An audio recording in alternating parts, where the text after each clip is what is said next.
I stood at the school gate, watching headlights blur through the rain. The storm had come without warning. One moment, the sky was grey and distant. The next, it was black and screaming. Wind tore at the trees lining the parking lot, bending them until they looked ready to snap. Water pooled around my ankles, soaking through my shoes, turning my socks cold and heavy. I called Mum first. The phone rang 5 times before going to voicemail. I tried again, same result. My fingers were shaking from cold or something else, I wasn't sure. I dialed Dad next. He picked up on the 3rd ring. "Catherine?" His voice was distracted, like I'd interrupted something important. "Dad, can you pick me up? There's a storm and I'm in a meeting, sweetheart. Can't you wait it out? The school's closing. Everyone's leaving. I'm the only one. Ask your mother." I tried. She didn't answer. A pause. I could hear voices in the background, laughter, the clink of glasses. "She's probably with Emma. You know how she gets when your sister has dance practice. Just find somewhere dry and wait. We'll get you when the weather clears." The line went dead. I stared at the phone in my hand, rain streaming down the screen. Around me, the parking lot was emptying. Cars pulled away one by one, red taillights disappearing into the downpour. Teachers hurried to their vehicles, collars pulled up, not looking back. I tried Mum again. Voicemail. I tried Dad. Voicemail. I tried Emma's phone, even though I knew she wouldn't answer. Even though I knew Mum kept Emma's schedule more organised than a military operation, tracked every rehearsal and recital like it was surgery, not dance. Nothing. The security guard emerged from the main building, keys jangling. He looked at me, surprise crossing his face. "You still here?" "Waiting for my ride." He glanced at his watch, then at the empty parking lot. "Everyone's gone, kid. You got someone coming?" "Yeah, soon." He didn't look convinced, but he nodded. "I'll give you 10 more minutes. Then I gotta lock up." He disappeared back inside. I stood there, counting headlights that never slowed, counting minutes that stretched like hours. The cold worked its way deeper, settling into my bones. My phone stayed silent. No calls, no texts. No one wondering where I was or if I was safe. 15 minutes passed. 20. The guard came back out, looking uncomfortable. "Listen, I really need to close up." "You sure your folks are coming?" "They're coming." "Maybe you should call again." I did. "They're coming." He hesitated, then shrugged. "All right, but I can't stay. If you need to, there's a bus shelter down the road." He locked the gate behind him. His car pulled away, taillights fading into the storm. I was alone. The rain intensified, sheets of water turning the world into a blur. Thunder cracked overhead, close enough to feel in my chest. I pulled my jacket tighter, but it was already soaked through, useless. I walked to the bus shelter. It offered little protection, 3 walls and a roof that leaked in 2 places. But it was better than standing exposed. I sat on the metal bench, knees pulled to my chest, and watched the road. No cars came. An hour passed, maybe 2. I stopped checking my phone. The battery was at 15%, and I needed to save it in case they finally called. When it dropped to 5%, I tried one more time. Mum answered on the first ring. "Catherine, where are you?" Relief flooded through me, so intense it hurt. "I'm still at school, at the bus stop. I've been waiting." "Still? Didn't you get a ride?" "No, I called Dad and he said he was in a meeting and I called you, but..." "Oh, honey, I was at Emma's dance showcase. Her instructor wanted to discuss summer intensives. You know how important this year is for her." "Mum, there's a storm. I've been here for 2 hours. 2 hours? Why didn't you call?" My throat closed. "I did, multiple times." "Well, we're at dinner now. Emma performed beautifully. You should have seen her. We're celebrating. Can you take the bus?" "The buses stopped running an hour ago because of the weather." A muffled conversation on the other end, voices I couldn't make out. Then she came back. "Your father says he'll come get you after we finish eating. Shouldn't be more than an hour." "Mum, please. Catherine, don't be dramatic. It's just rain. You're not going to melt." The line went dead. I sat there, phone dark in my hand, water dripping from the shelter's roof onto my shoulders. An hour. They wanted me to wait another hour while they celebrated Emma's performance, while they ate warm food in a dry restaurant, while I shivered in a bus shelter with my battery dying and my shoes full of water. Something inside me went very still. I'd spent 17 years of my life being the second choice. The backup plan. The one who could wait because I was dependable, because I never complained, because I understood that Emma's dance was important, and Dad's meetings were urgent, and Mum's attention was a limited resource that had to be allocated carefully. I understood. I always understood. The storm raged on. Another hour passed. My phone died. The cold had moved past discomfort into something numbing, almost peaceful.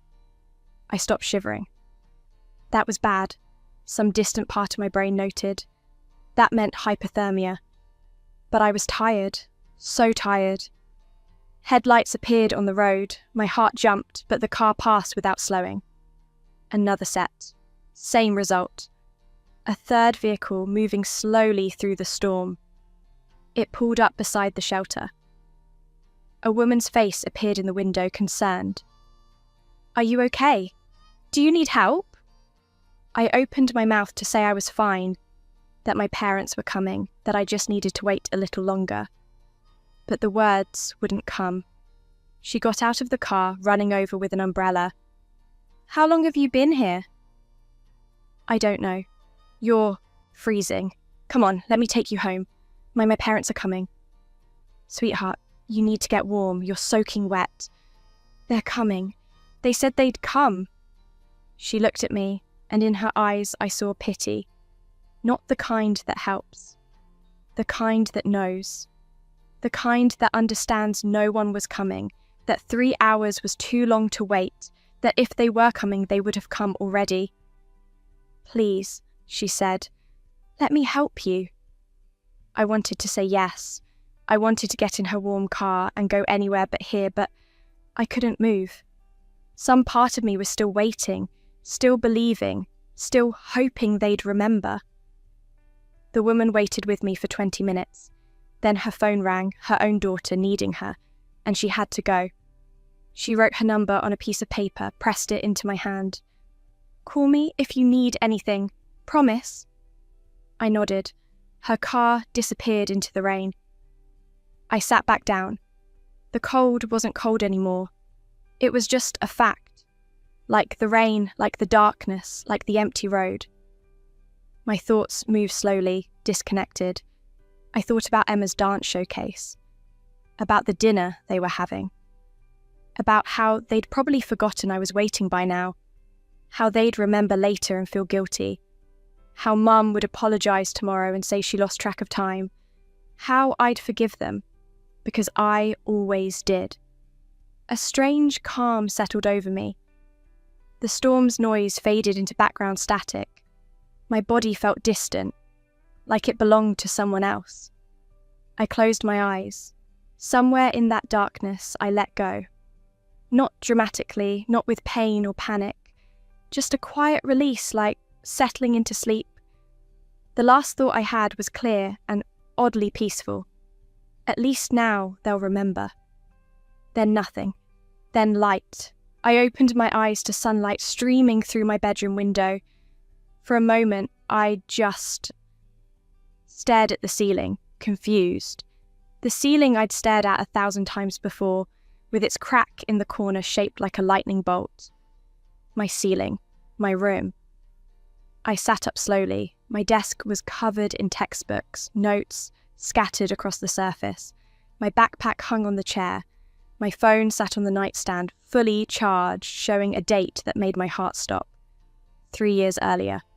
I picked up the phone with shaking hands, checking the date again. And again. But it didn't change. I was 14, not 17. The storm hadn't happened yet. Emma was still in intermediate dance classes, not advanced. Dad's promotion was still 2 years away. Mum's volunteer position at Emma's dance studio hadn't started. And I remembered everything. The storm, the waiting, the cold, the end. I remembered it all with perfect clarity, like watching a movie of someone else's life. Except it was mine. It had been mine. It would have been mine. I stood up, walked to the mirror. The face looking back was younger, features not quite finished forming. But the eyes were different, older, tired in a way 14-year-old eyes shouldn't be. I knew what this was. I'd been given a second chance. The question was what to do with it. Mum's voice drifted up from downstairs. "Catherine, breakfast is ready." I went downstairs slowly, taking in details I'd stopped noticing years ago. The family photos on the wall, mostly Emma, a few of me sprinkled in like afterthoughts. The kitchen table set for 4 with Emma's spot next to Mum's, Dad's at the head and mine at the far end. "Morning, honey," Mum said, barely glancing up from her phone. "Emma has practice at 4, so I'll need you to take the bus home today." In my first life, I'd said okay. I'd always said okay. "Sure," I said now. Same word, different tone, calm, detached. Mum glanced up, something in my voice catching her attention. But I was already sitting down, eating breakfast, looking perfectly normal. Except I wasn't. The first few days were strange. I moved through familiar routines, with the detachment of someone watching themselves in a play. Every conversation, every moment, every small interaction carried the weight of memory. I knew how this story ended. I knew where all the small concessions led. At school, I reconnected with people I drifted away from in my first life. Jessica, who'd offered friendship that I'd turned down because I didn't have time. David, who'd invited me to study groups that conflicted with Emma's schedule. Lauren, who'd asked me to join the debate team the same week Mum needed me to help with Emma's costume fittings. "Hey, Catherine," Jessica said at lunch, sliding into the seat across from me. "You doing anything after school?" In my first life, I'd have checked Emma's calendar first. "What did you have in mind?" "There's this new bookstore downtown, want to check it out?" "Yeah, that sounds great," she blinked, surprised by my immediate yes. "Really? Cool, I'll drive." It was that simple. Just saying yes to my own life. Over the next few weeks, I made small changes. When Mum asked me to reschedule a doctor's appointment because it conflicted with Emma's recital, I said, "No, I need to keep it." Not rudely, not angrily, just no. She blinked at me, startled. "Catherine, I've had this appointment scheduled for 2 months. Emma's recital was added to the calendar last week. I'm keeping my appointment." "But it's important. So is my health." "Catherine, I don't understand why you're being so difficult about this. You know how much this recital means to Emma, and this appointment means something to me. I'm not cancelling it." Mum's mouth opened and closed. She looked genuinely confused, like I'd started speaking another language. "Since when do you... you've always been so understanding before." "I'm still understanding. I understand that my health matters too." She opened her mouth, closed it, nodded slowly. "Okay, I suppose. Your father can take Emma." It felt like a small victory, but it mattered. When Dad asked me to stay late at school for a project, while he attended Emma's showcase, I said, "I'll need a ride home by 5. "The showcase doesn't end until 6. "Then I guess you'll have to choose which is more important." His face went through several expressions: surprise, irritation, something that might have been respect. "Catherine, that's not fair. You know Emma's worked hard. I've worked hard too. This project is 20% of my grade. I need to finish it, and I need a ride home by 5. "Can't you get a ride from someone else?" "Can Emma get a ride from someone else?" We stared at each other across the kitchen table. I kept my face calm, my voice steady. I wasn't attacking him. I was simply refusing to disappear. I'll figure something out," he said finally. He picked me up at 5. Emma got a ride from another dance parent. The world didn't end. When Emma complained that I wouldn't help her practice her routine because I was studying, I said, "You have a dance instructor for that." "But Mum said you'd help." "Mum can help. Mum doesn't know the choreography, Then I guess you'll have to figure it out yourself." She stared at me like I'd grown a second head. "What's wrong with you?" "Nothing. I'm just busy." "You're never too busy to help me." "I am now." Her face crumpled, and for a moment I felt the old instinct kick in. The urge to apologise, to explain, to smooth things over and make her happy again. But I held firm. "Emma, I have a chemistry test tomorrow. A major one. I need to study." "But this is important. So is my test." "You're being mean." "No, I'm being fair to myself." She left my room in tears. I heard her complaining to Mum downstairs, her voice high and wounded. I heard Mum's soothing responses, the promises to talk to me to figure out what was going on. I turned back to my textbook and kept studying. That night, Mum came to my room. She sat on the edge of my bed, her face concerned. "Catherine, honey, Emma says you refuse to help her with her routine." "I have a test tomorrow." "I know, but it would only take an hour, Ma. An hour I need for studying." "You've always helped her before." "I know." Mum waited, clearly expecting more, an explanation, an apology, a return to normal. "Why are you acting like this?" she asked finally. "Like what?" "Like you don't care about your sister?" The words hit harder than they should have. I took a breath, choosing my words carefully. I do care about Emma, but I also care about myself. And for a long time, I've put her needs before mine without anyone even asking if that was okay. I'm not doing that anymore. "We've never asked you to put her needs before yours." "Yes, you have.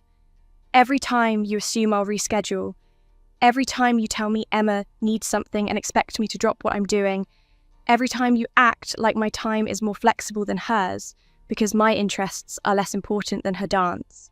Mum's face went pale. "That's not... We don't think your interests are less important." "Don't you?" The question hung in the air between us. "Catherine, I don't know what to say." "You don't have to say anything, just think about it." She left my room quietly. I heard her footsteps on the stairs, slow and uncertain. I wasn't cruel, I wasn't vindictive, I was just done. Done being the flexible one, the understanding one, the one who could always be counted on to give up what I needed for what they wanted. My grades improved. When you're not constantly rescheduling your life around everyone else's priorities, you have time to focus. I started staying after school for clubs I'd quit in my first life because the timing conflicted with Emma's schedule. I joined the debate team. I volunteered at the library on Saturdays. The same Saturdays Mum used to need me to watch Emma during rehearsals. I made friends with people I'd barely noticed before. Jessica became my closest friend, someone who actually knew me, not just the helpful sister of the dancing prodigy. David and I studied together, pushing each other to do better. Lauren taught me how to argue my point without apologising for taking up space. I became independent. And slowly, my family started to notice. Dad started asking about my debate tournaments with the same interest he'd shown for Emma's recitals. Mum stopped assuming I'd be available and started checking my schedule first. Emma began to realise that I was a person with my own life, not just an extension of hers. It wasn't smooth. There were arguments, there were hurt feelings, there were moments when the old patterns tried to reassert themselves and I had to stand firm all over again. But things were changing. 3 years passed. The changes compounded, small shifts creating larger divergences. I wasn't the same Catherine who died in that storm. I was stronger, clearer, free. And then, The day came. I knew it was coming. I'd been counting. The storm that had killed me in my first life. The day they'd left me at school. The sky turned grey during lunch. By final bell, it was black. I walked to the parking lot with Jessica. She'd offered to drive me home. We'd made plans days ago to study together. "Looks nasty," Jessica said, eyeing the clouds. "Want to wait it out at my place?" "That'd be great." My phone buzzed as we reached her car. "Mum, can you take the bus home today? Emma has a dance showcase and we need to leave early." In my first life, I would have said yes. Then missed the bus because of the storm. Then waited. "I have plans with Jessica," I texted back. "Already arranged." The response came immediately. "Can't you reschedule? This is important." "So are my plans. Have fun at the showcase." I turned off my phone and got in Jessica's car. We drove away as the first drops of rain hit the windshield. At Jessica's house, safe and warm, I watched the storm through her living room window. Thunder cracked. Lightning split the sky. Rain came down in sheets, exactly like I remembered. "Glad we're not stuck in that," Jessica said, handing me hot chocolate. "Me too." My phone stayed off. I knew they'd called. Probably multiple times. Probably wondering why I wasn't answering, why I wasn't at school, why I wasn't waiting for them to remember I existed. But I was done waiting. The storm raged for 3 hours. When it finally passed, I turned my phone back on. 17 missed calls, 12 voicemails, 23 texts. The first few were casual. "Where are you?" "Catherine, answer your phone." "This isn't funny." Then concerned. "We're worried.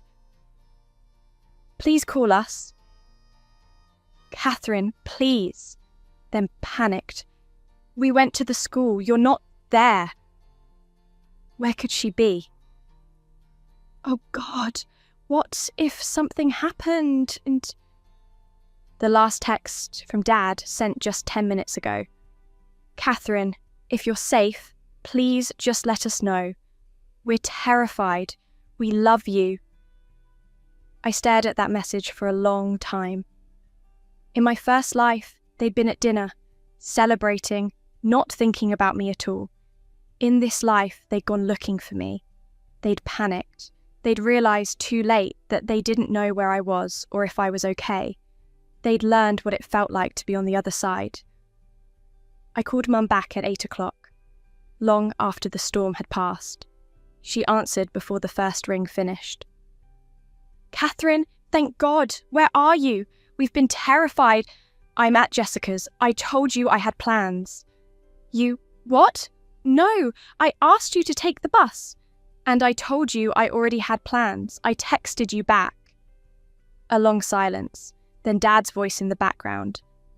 "She texted." Mum's voice muffled. "She says she... let me check." A pause.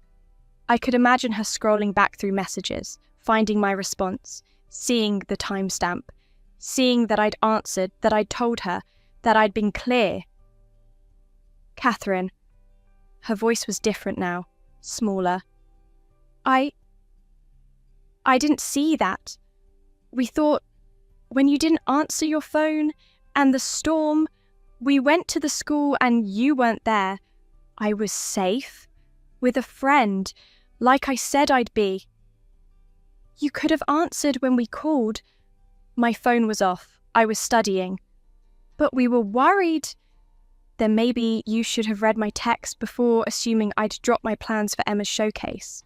Silence. "That's not fair," Mum said finally, but her voice was shaking. "Emma's showcase was important. So were my plans." "Catherine, what has gotten into you? This isn't like you.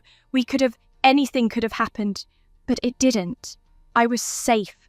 I was with a friend. I communicated clearly. I did everything right. The only thing I didn't do was drop my life for Emma's." I heard a muffled sound that might have been a sob. "We thought we'd lost you," Mum whispered. When we got to the school and you weren't there in that storm, we thought, now you know how it feels. The words came out quieter than I intended, but they landed hard. What? Now you know how it feels. To wait, to wonder, to be forgotten. We didn't forget you. Yes, you did. You just didn't realize it until you thought I might be gone. Catherine, I'm growing up, I said. That's all. I'm coming home now. Jessica's going to drive me. I hung up. Jessica gave me a ride home that night. Mum and Dad were waiting in the living room, Emma hovering in the background. They all looked at me as I walked in, expressions ranging from relief to confusion to something that might have been fear. Mum's eyes were red. She'd been crying. We need to talk, Dad said, his voice rough. Okay. I sat down, calm, centered. They couldn't shake me anymore. I'd already died and come back. There was nothing they could do that was worse than that storm, that weight, that cold. This behaviour has to stop, Dad started, but his heart wasn't in it. We've been patient, but you're being deliberately... Michael, Mum cut him off. Her voice was quiet. Let her talk. He looked at her, surprised, then nodded. Mum turned to me. What did you mean about knowing how it feels to be forgotten? I looked at each of them. At Dad, who'd hung up on me in the middle of a storm. At Mum, who'd forgotten me at school for 3 hours. At Emma, who'd accepted my sacrifices without ever questioning them. I've spent my whole life being the flexible one, I said quietly. The one who can wait, the one who understands, the one whose plans can be changed because someone else's are more important. And you know what? I was okay with it. I thought that's what being a good daughter, a good sister, meant. Catherine, but it's not. All it meant was that I was convenient. Easy to forget because I never made myself hard to forget.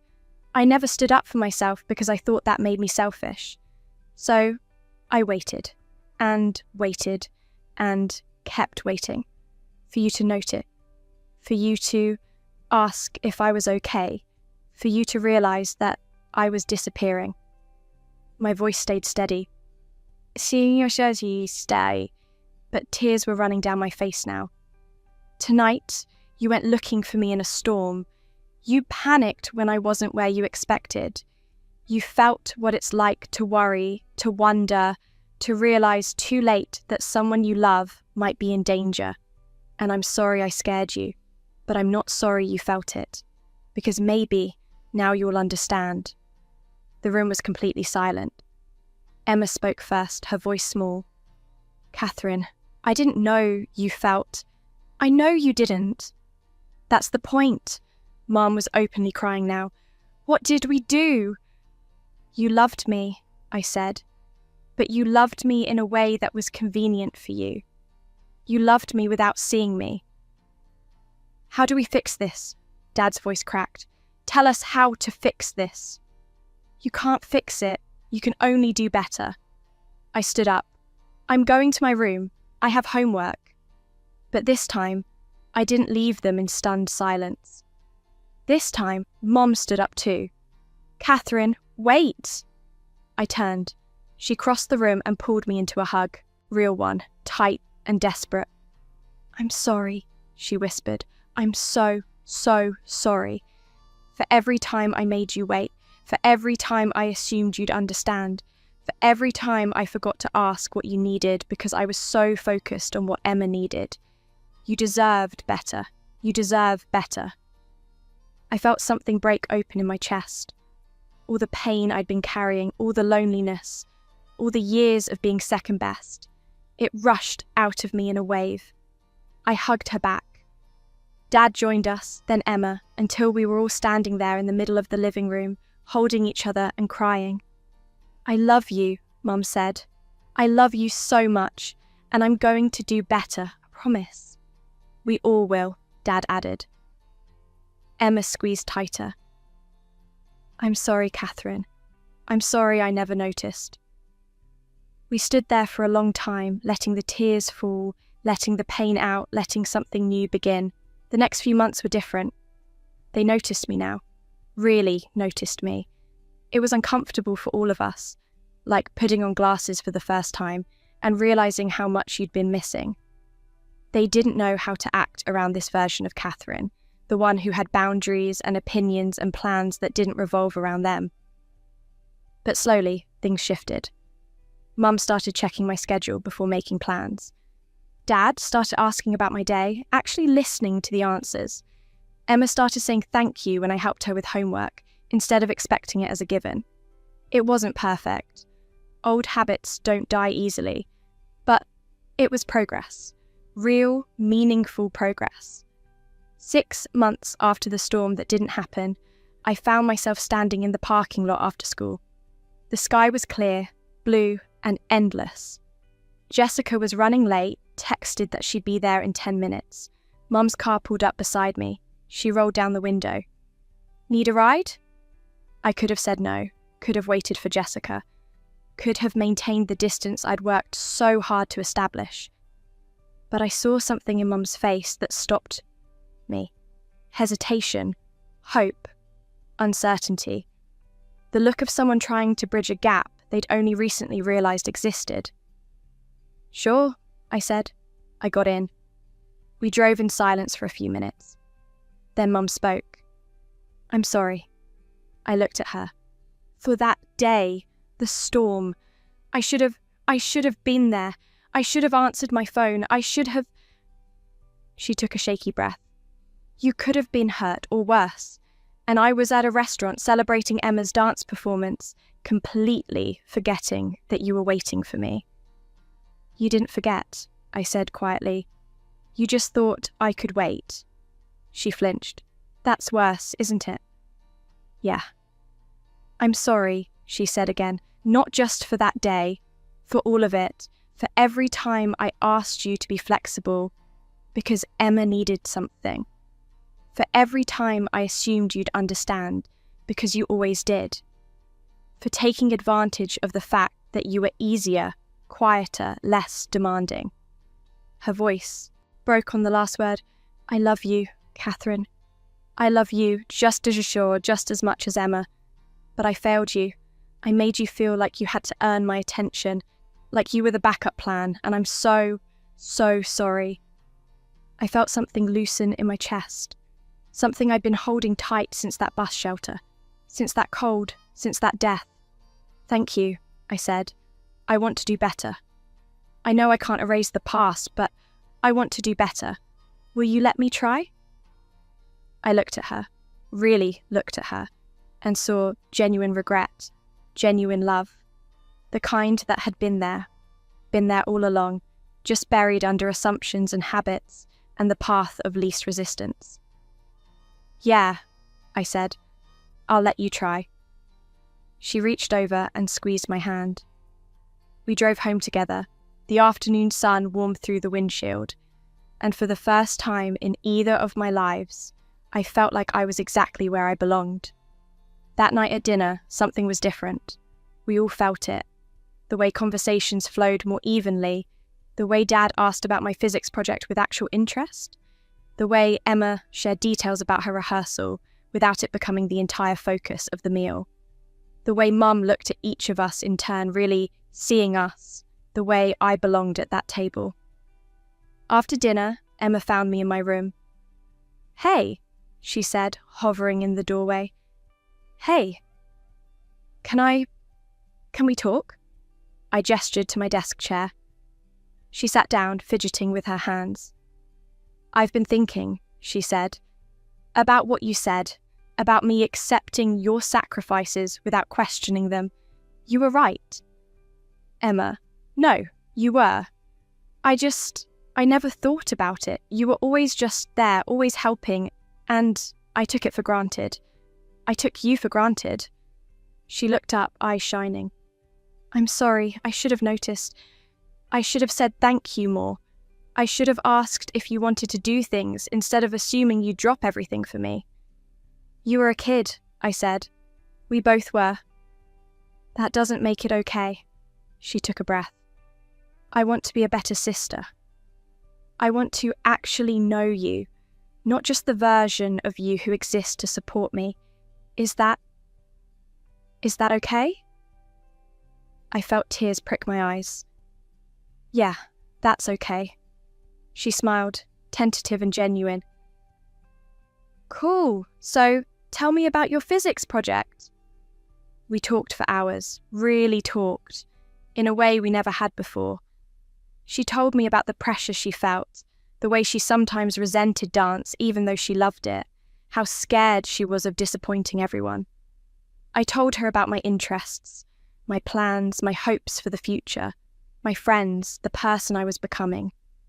We were sisters, actually sisters, not just two people who shared a home. Weeks turned into months. The changes held. It wasn't always smooth.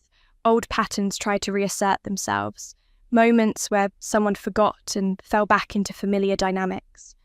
But we caught ourselves. We corrected. We grew, and we kept growing. One afternoon, a year after my rebirth, I stood at the school gate watching students pour out.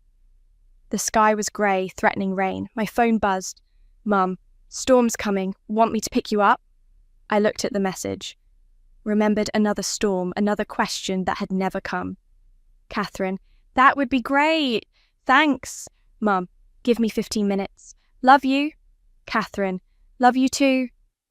I stood there waiting, but this time the waiting didn't hurt, because I knew she was coming. And 15 minutes later, she did. I got in the car. She smiled at me, warm and present. We drove home together through the first drops of rain, talking about nothing and everything. In the rearview mirror, the school disappeared behind us. I never looked back. 2 years after my rebirth, I graduated high school. Mum and Dad were in the audience, front row, holding a banner with my name on it.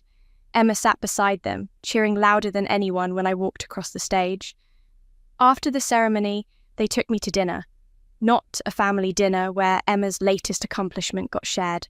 Not a celebration that became about someone else halfway through. Just dinner for me, to celebrate my graduation, my achievements, my future. Dad toasted with sparkling cider. To Catherine, who taught us what it means to be a family. Mum's eyes were wet. We're so proud of you. Emma grinned. You're going to do amazing things. I looked around the table at these people who'd failed me once, who'd forgotten me in a storm, who'd taken me for granted until I stopped letting them. These people who'd learned, who'd changed, who'd chosen every day since to see me. Thank you, I said, and I meant it. Later that night, I stood on our back porch looking up at the stars. Emma found me there, 2 cups of tea in her hands. Couldn't sleep? She asked, handing me one. Too excited, I think. College is going to be amazing for you. Yeah. We stood in comfortable silence, sipping tea, the night air cool and calm around us. Catherine, Emma's voice was soft. Can I ask you something? Sure. That day, the storm, what really happened? I looked at her, this sister who'd become my friend, who'd learned to see me as more than just a supporting character in her story. I waited, I said simply, for 3 hours, in the rain, and no one came. She was quiet for a long moment. But they did, eventually, right? I thought about the truth, the cold, the end, the life I'd lived where no one came until it was too late, the death that had given me this second chance. Eventually, I said, but too late to matter. I'm sorry. I know. If I could go back. You can't, none of us can, but you can be here now. And you are. She leaned her head on my shoulder. I'm glad you didn't give up on us. I closed my eyes, feeling the warmth of her beside me, the solid presence of family behind me, the open future ahead of me. Me too.